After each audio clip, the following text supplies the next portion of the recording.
Questo servizio è offerto da Fare, servizi integrati per l'impresa.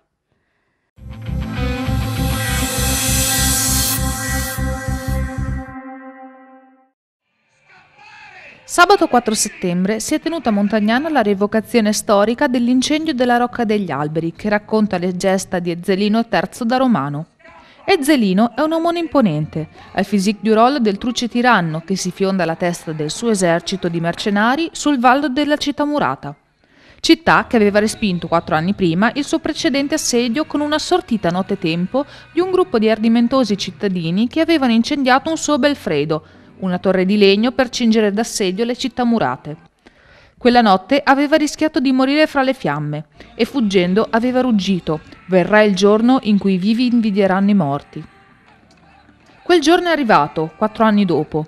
Corre l'anno 1242 d.C. e il figlio del demonio, come è definito il diabolico Ezzelino, ha tutta l'intenzione di rendere pan per focaccia, incendiare la torre e massacrare tutti i vivi. Ezzelino da Romano era un personaggio che sapeva distruggere i nemici, ma allo stesso tempo sapeva conquistarsi gli amici. Si ripropone anche quest'anno l'incendio pirotecnico della Rocca degli Alberi, sulla scorta del successo dello scorso anno.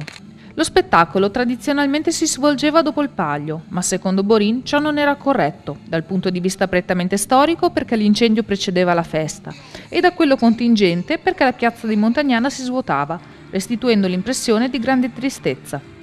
Abbiamo intervistato l'entusiasta Fabio Borin, il presidente del Palio.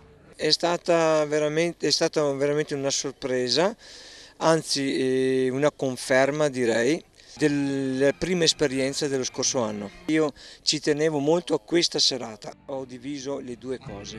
Per me è una cosa questa sera e un'altra cosa è domani, quindi senz'altro soddisfatto di questa sera, ma non certamente rilassato per quello che mi aspetta domani.